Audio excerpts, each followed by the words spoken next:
नमस्कार। अथर्व एस्ट्रो में आपका बहुत बहुत स्वागत है।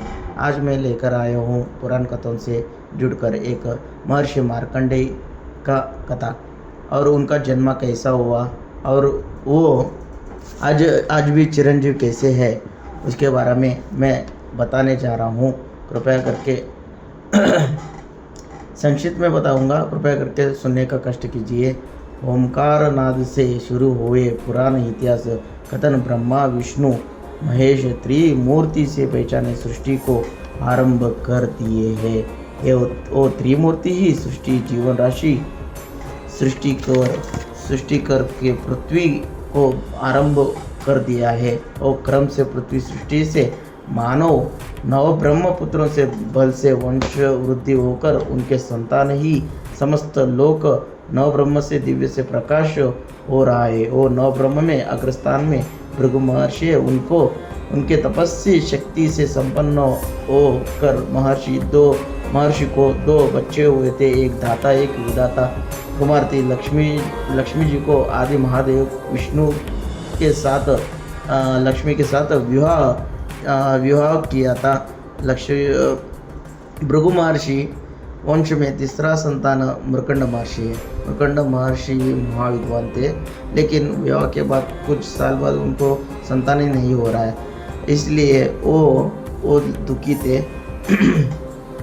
तब मृकंड पत्नी मरुद्वती से वो वाराणसी को जाकर दो शिवलिंग प्रतिष्ठित कर घोर कठोर तपस्या कर दोनों तपस्या सिद्धि से संतुष्ट होकर शिव जी ने प्रसन्न हुए। बोले, तुम्हारे को क्या चाहिए? तुम्हारे को अल्पायुष्य ज्ञानी चाहिए या दीर्घायुष्य अज्ञानी चाहिए? तब तो दोनों ने बोले, दंपति बोले, उत्तम से बढ़कर 16 वर्ष आयु से पुत्र चाहिए। बोले, तब ऐसा हुए मार्कंडेय महाराज का जन्म। बचपन से ही मार्कंडेय जी को शिव जी को आराधना करना, अनंत भक्ति करना, पूजा करना, ऐसा उनका बहुत मन लगता था। ऐसे ही करते करते उनके 16 वर्ष पूर्ण होने का संदर्भ में आया था। मार्कंडेय जी मृत्यु से लड़ रहा था। तब मृत्यु से विजय साधने के लिए मृत्युंजय बोलने वाला शिव जी को आराधना किया था। मार्कंडेय को मृत्यु के समय आसन्न हुए। तब यमराज ने यमपाश मार्कंडेय ऊपर प्रयोग करने का तय किया। मार्कंडेय घबराकर शिवलिंग को आलिंग बनाकर पकड़े थे।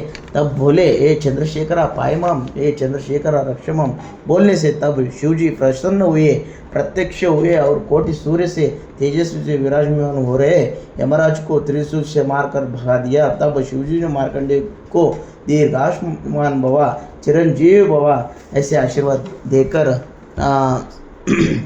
गए थे। ऐसे मृत्यु को लड़कर चिरंजीव का अमरतत्व प्राप्त सिद्धि करे महर्षि मार्कंडेय। एक समय था, देवताओं के पास वस्त्र धारण करने के लिए नहीं था।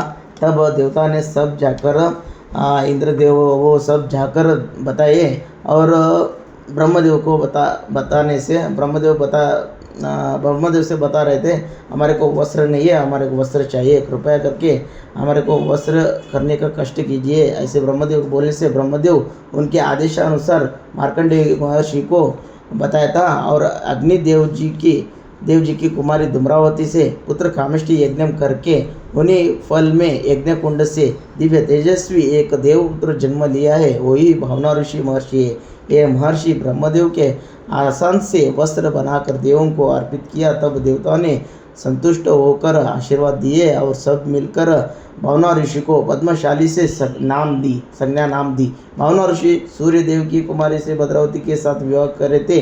कुछ समय के बाद भद्रावती को 101 संतान हुए थे। वो 101 संतान ही विविध गोत्र से पद्मशाली समाज में विराजित हो रहे हैं। जय मार्कंडेय, जय जय मार्कंडेय। ओम नमः शिवाय।